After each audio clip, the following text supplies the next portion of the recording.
General Torre will be serving 1 year and 9 months, if my calculations are correct.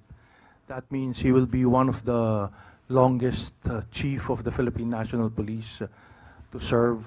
Does this mean there are going to be more of activities that he has been doing in the past that we can expect in the future, like what happened to the KOJC, the Duterte incident, and all other incidents that General Torre has been involved in?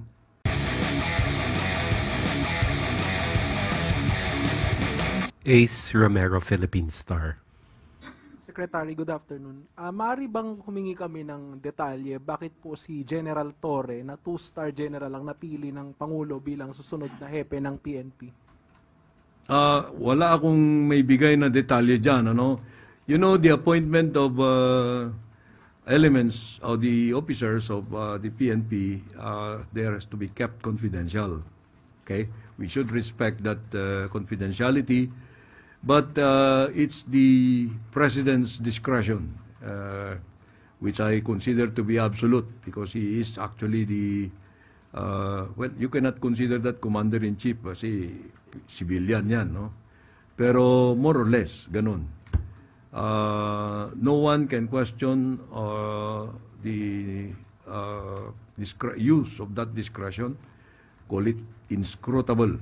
But right now, the considerations that weighed in the choice of General Torre should be respected.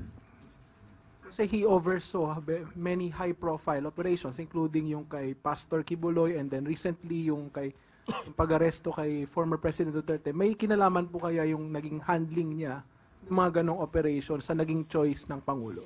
Hindi ko masasabi yan dahil alam mo si Presidente always demands performance. Kahit na ano yung pinagawa sa iyo, you must have, you must exhibit some level, high degree level of performance. So maybe that is one.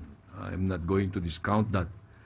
But there may be other qualities of General Torre that he might have considered in comparison to the qualities of those others who were not given this responsibility. Salamat po. Eden Santos, Net 25. Good afternoon po, ES. Yung pong pagkaka-appoint ni General Torre, naasahan po ba na magkakaroon ng mga demoralization or sa hanay po ng PNP yung pagkaka-appoint po sa kanya? Bakit naman? Dahil kung titingnan po yung mga background po ng iba pang contender, hindi po kaya magdulot ito ng problema sa hanay? Palagay ko naman hindi. Dahil professional yung mga hanay ng kapulisan. No? They're all very great professionals. They're very decorated individuals. So they just follow what the Commander-in-Chief or what the President desires. So hindi po naman ito reward sa kanya, another reward ng Pangulo, yung kanyang Alam mo, lahat ng promotion reward yan. Ano? But most promotions are given on merit. So let us assume that this was given on merit because, you know, it was not an easy decision on the part of the President. He considered, to my recollection, 5 names. No? And you must probably have an idea of who those 5 were. But as of this time, the decision was already made, and it favored Police Major General Torre. By the time he accepts this appointment, he will have the 4 stars. That is the regulatory rank, the stars. Thank you po. Ira Panganiban, DZRJ.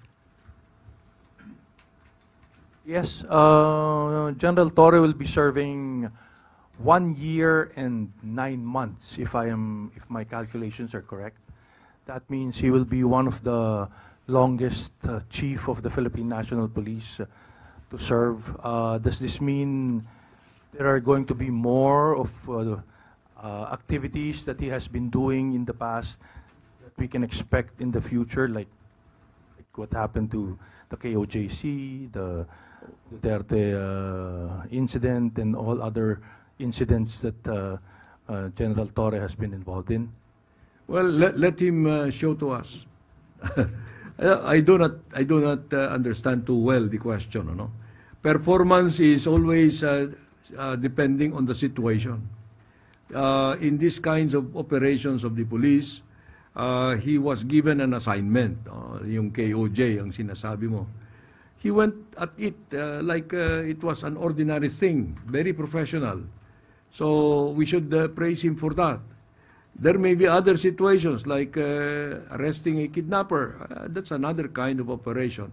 So let us not judge a person on the basis of one that he had done very excellently. Baka yung next na kanya, palpak siya. Ibig sabihin nun, it's not going to be easy for us to predict. Follow up lang. So, serving for a year and 9 months, the longest I remember of a chief PNP serving very long is something like 6, 7 months, 8 months at most. A year and 9 months. Does this mean better stability for the Philippine National Police, considering that you are going to have a chief that is going to serve for quite some time now, na matutuloy-tuloy yung mga proyekto nila? You know, look at it this way. No? All PNP chiefs serve at the pleasure of the President, whether they have a term or not. If the President wants to terminate them, he could do that. But let us just expect that General Torre will be there until the end. That's all I can say. Will be there performing his best until the end. Everybody of us would like to do that ourselves. Thank you, sir.